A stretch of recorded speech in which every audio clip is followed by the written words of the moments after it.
រ៉ង់គ្មានមិត្តពិតប្រាកដទេហើយគ្រប់ប្រទេសគេនឹងគិតពីផលប្រយោជន៍ជាតិខ្លួនឯងមុនគេជានិច្ចនេះគឺជាការលើកឡើងរបស់បណ្ដាញផ្សព្វផ្សាយរដ្ឋចិនដែលបានចុះផ្សាយដោយគេហទំព័រ CNBC នៅថ្ងៃទី2មិនិនាប្រិយមិត្តស្ដាប់ទៅមានអារម្មណ៍យ៉ាងណាដែរអត្ថបទវិភាគចេញពីកាសែត CNBC ដែលបានទម្លាយចំណងជើងថារុស្ស៊ីនិងចិនកំពុងតែបោះបង់អ៊ីរ៉ង់ឲ្យនៅម្នាក់ឯងហើយដែលត្រូវបានចាត់ទុកថាសម្ព័ន្ធភាពមានត្រឹមតែសម្ដីគ្មានសកម្មភាពខណៈដែលការវាយប្រហាររបស់អាមេរិកនិងអ៊ីស្រាអែលបានឈានចូលទៅដល់ថ្ងៃទី3និងបានធ្វើខៀបមេដឹកនាំកម្ពុជាលោកអាយ៉ាតូឡាអាលីខាម៉ាណីទៀតនោះមហាអំណាចដែលអ៊ីរ៉ង់ធ្លាប់ទុកចិត្តបំផុតគឺរុស្ស៊ីនិងចិនបានត្រឹមតែចេញមុខថ្កោលទោសតាមពាក្យសម្ដីប៉ុណ្ណោះសារព័ត៌មាន CNBC បានរៀបត្រដាងថាទោះបីជាចិនរុស្ស៊ីហៅការវាយប្រហារនេះជាការរំលោភច្បាប់អន្តរជាតិប៉ុន្តែពួកគេមិនបានសន្យាថានឹងបញ្ជូនទ័ពឬផ្ដល់ជំនួយយោធាណាមួយជួយទៅដល់ទីក្រុងតេហ៍អ៊ីរ៉ង់ឡើយនេះបង្ហាញឲ្យឃើញពីដែនកំណត់យ៉ាងច្បាស់នៃមិត្តភាពយុទ្ធសាស្ត្រដែលកន្លងមកគ្រាន់តែជាការអួតអានតាមរយៈការទូតដែលគ្មានតម្លៃយោធានៅពេលដែលមានអាសន្នឡើយសម្រាប់ប្រទេសចិនទំនាក់ទំនងជាមួយរដ្ឋាភិបាលលោកដូណាល់ត្រាំនៅតែជាអាទិភាពខ្ពស់បំផុតអ្នកជំនាញបានវិភាគថា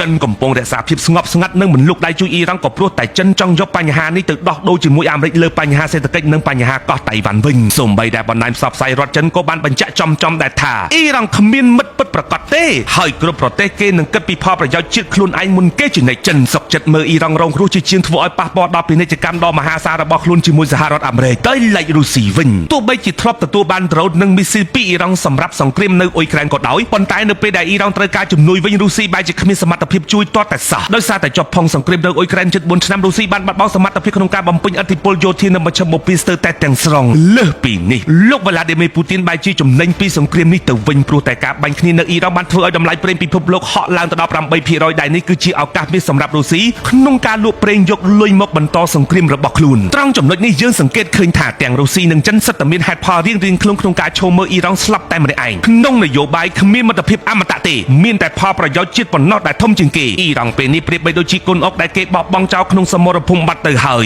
មុននឹងបញ្ចប់អត្ថបទនេះចង់ប្រាប់ថាទោះបីជាអ៊ីរ៉ង់ខំប្រឹងបង្កសង្គ្រាមឬខ្លាំងជាមួយអាមេរិកប៉ុណ្ណាក៏ចុងក្រោយអ៊ីរ៉ង់ត្រូវតែឈរច្បាំងម្នាក់ឯងការទាញចំណាប់អារម្មណ៍ត្រង់នេះគឺចង់បង្ហាញថាសម្ព័ន្ធភាពជាមួយមហាអំណាចកុម្មុយនីសចិនរុស្ស៊ីគឺគ្រាន់តែជារូបភាពសម្ព័ន្ធភាពដែលគ្មានព្រលឹងយោធាពិតប្រាកដនៅពីក្រោយឡើយចុងក្រោយមានតែយើងខ្លាំងទេទើបអាចឈរជើងបានក្នុងពិភពលោកដ៏គ្រោះថ្នាក់មួយនេះខ្ញុំសំអាងវណ្ណៈ True Insider